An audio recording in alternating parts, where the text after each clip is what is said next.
E aí galera, tudo bom? Bem-vindos a mais uma aula comigo, professor Renato Baggio, e uma aula que a gente continua falando um pouquinho sobre futuro.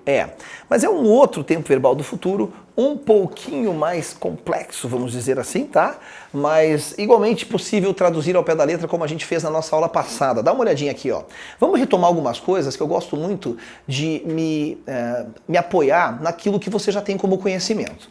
Na aula passada, a gente falou de um tal de Future Perfect. Vamos relembrar aqui como é que ele era construído?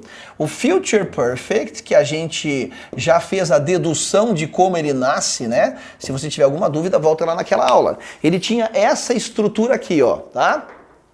Ele era formado pelo will, justamente por ser futuro, mais a partícula have, seguido de um verbo na terceira forma, porque toda vez que eu tenho o verbo have, ele força um outro verbo a ir para a terceira forma, cujo nome técnico é passado particípio, né? Mas que a gente chama assim popularmente de terceira forma, o passado particípio é aquilo que rima com concluído, certo? Então tá bom, olha lá, esse é o cara. Então tá, agora a gente vai fazer o seguinte, vai fazer uma coisa meio maluca aqui.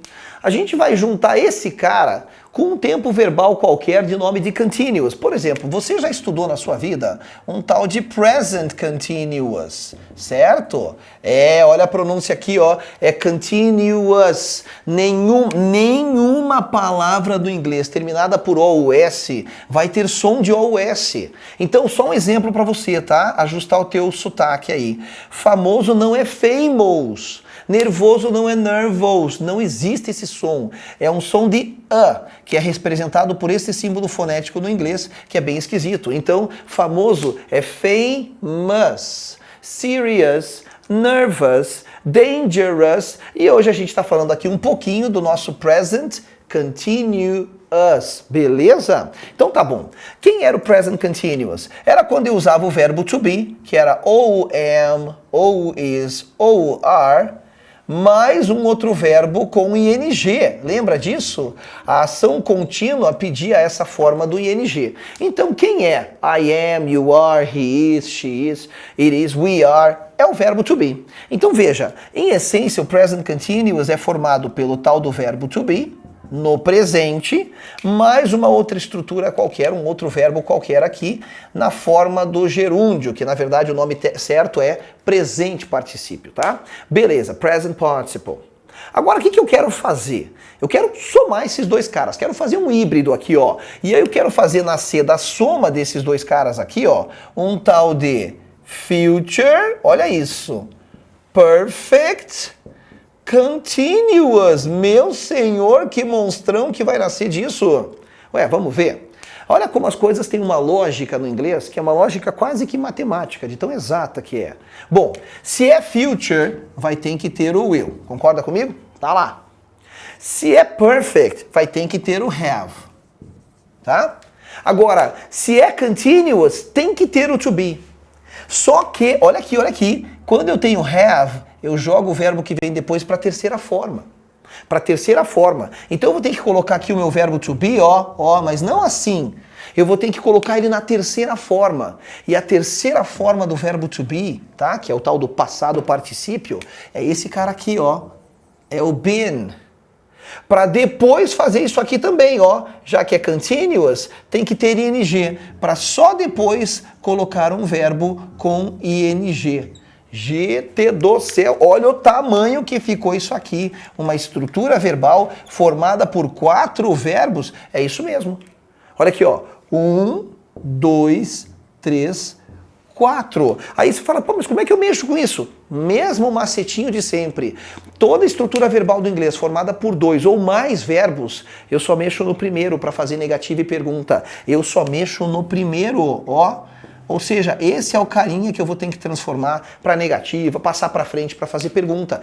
E o que esse cara indica? Vamos dar uma olhadinha aqui, ó. Vamos dar uma olhadinha. Future Perfect Continuous. Ele parece um monstrão, mas ele indica uma coisa muito simples.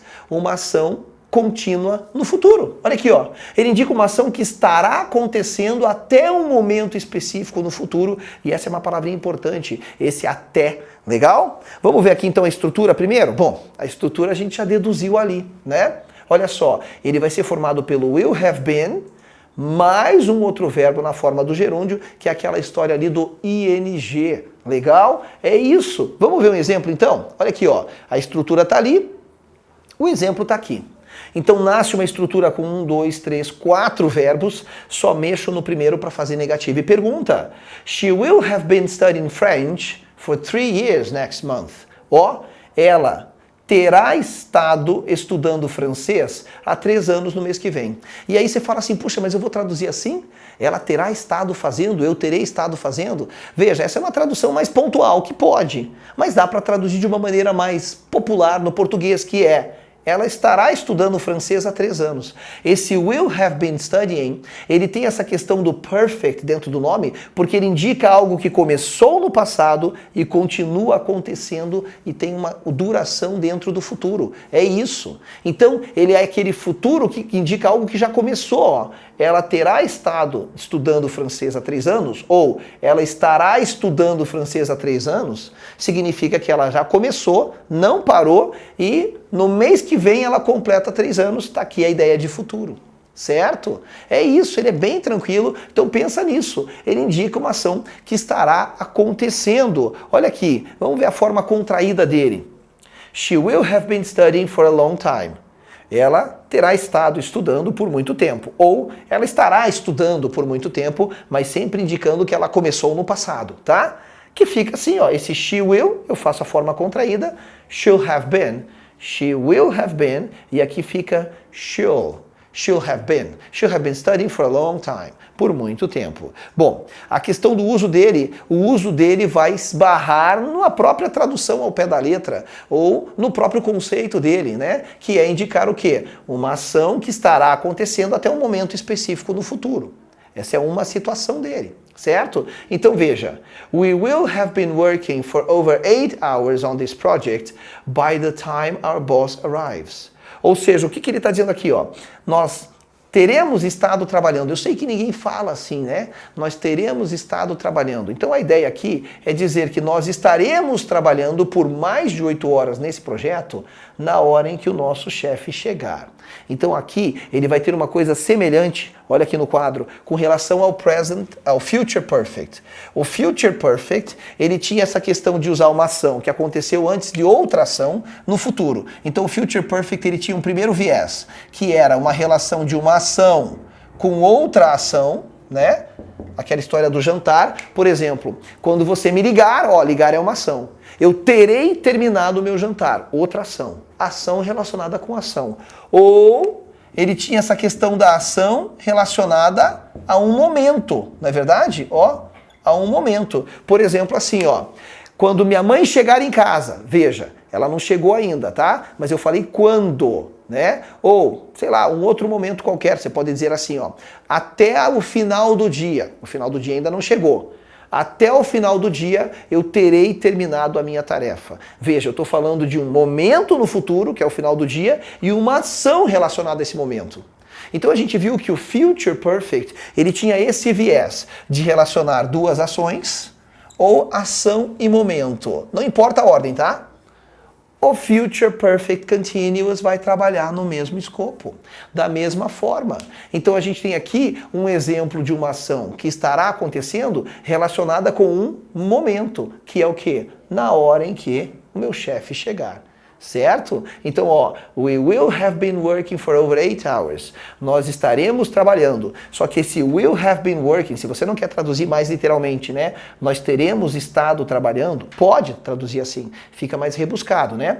Mas se você não quiser traduzir assim, você pode dizer, nós estaremos trabalhando por mais de 8 horas. Significa que isso vai ter começado no passado e vai ter essa continuidade, ó, continuous, no futuro, para indicar que isso vai estar acontecendo ainda no futuro, ação contínua no futuro, né? Nesse projeto, na hora em que o nosso chefe chegar, o chefe não chegou ainda e a gente está falando na hora em que, by the time, é momento, então essa relação com o momento. Legal? Então você percebe aqui que tanto Future Perfect quanto Future Perfect Continuous são muito utilizados e ambos nascem da estrutura do will, só para a gente fechar a aula de hoje então. Por quê?